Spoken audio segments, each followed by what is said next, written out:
Assalamualaikum warahmatullahi wabarakatuh. Perkenalkan, nama saya Vivi Nuraisya Putri, NIM 120310333 dari Prodi Teknik Biosistem angkatan 2020 kelas RA. Di sini saya akan mempresentasikan hasil review jurnal saya. Selamat menyaksikan. Review jurnal saya yang berjudul Climate Smart Agriculture Amidst Climate Change to Enhance Agricultural Production a Bibliometric Analysis. Adapun dosen pengampu dari mata kuliah Sistem Informasi Pertanian yaitu Bapak Hermiansyah STMT dan Dr. Supriyanto STP MKom. Adapun outline yang akan saya bawakan yaitu pendahuluan, metodologi, hasil dan pembahasan, serta kesimpulan. Di sini ada latar belakang di mana perubahan iklim merupakan masalah global yang telah menghambat produktivitas hingga saat ini. Ancaman yang terjadi yaitu ketahanan pangan dan penghidupan jutaan orang di seluruh dunia. CSA merupakan hal yang dibutuhkan oleh para petani agar mereka dapat merespon dengan cepat permasalahan inkonsistensi iklim. CSA didefinisikan sebagai suatu bentuk pertanian yang secara berkelanjutan meningkatkan produktivitas dan keuntungan pertanian, serta meningkatkan adaptasi dan ketahanan terhadap perubahan iklim. Penelitian ini bertujuan untuk menerapkan pertanian yang cerdas serta melakukan analisis bibliometrik pada metode CSA dan CCAP tentang perubahan iklim pada variabilitas curah hujan dan suhu. Di sini ada metodologi di mana bahan dan metode pengumpulan data yaitu metode yang digunakan bibliometrik dengan pencarian topik berkaitan dengan penelitian Climate Smart Agriculture atau CSA dan Climate Change Agriculture Product atau CSAP. Metode bibliometrik menggunakan database yang berbeda-beda seperti Web of Science, Scopus, dan lain-lain. Ada 3 indikator bibliometrik yaitu indikator struktural, indikator kualitatif, dan juga indikator kuantitatif. Di sini ada hasil dan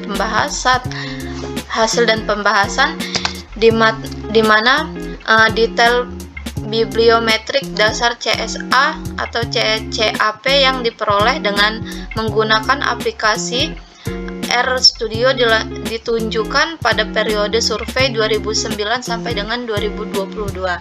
Adanya kondisi perubahan iklim, kenaikan harga bahan bakar, kekurangan air, dan meningkatnya angkatan kerja, penurunan kesehatan tanah, ketidakseimbangan, dan pengolahan nutrisi yang tidak memadai adalah beberapa faktor yang menyebabkan stagnasi produksi gandum.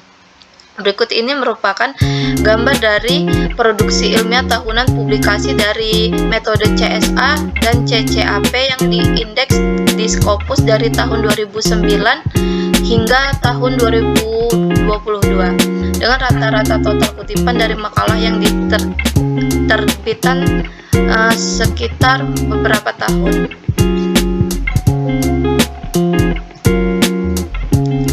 Kemudian ada yang kedua yaitu besar kecilnya lingkaran dalam jaringan intelektual menggambarkan frekuensi di mana kemunculan makalah dengan istilah-istilah pada judulnya. Sebagaimana tercantum dalam gambar di samping yaitu perubahan iklim, kata kunci utama dalam klaster hijau terkait dengan kata kunci penting lainnya dalam metode CSA dan CCAP seperti pasokan pangan yang berwarna biru, pertanian dengan warna merah, Afrika dengan warna kuning, pertanian cerdas iklim, dan produksi pertanian. Nah, keduanya itu termasuk dalam kelompok hijau.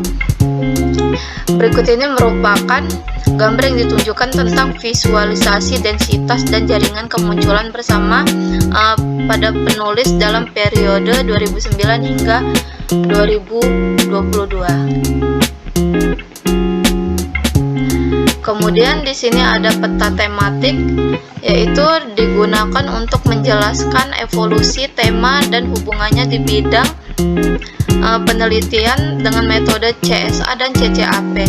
Nah, teknik evolusi tematik ini mengidentifikasi perubahan jalur studi, hubungan evolusioner, struktur, konteks, dan kekuatan tema-tema yang muncul seiring dengan berjalannya waktu.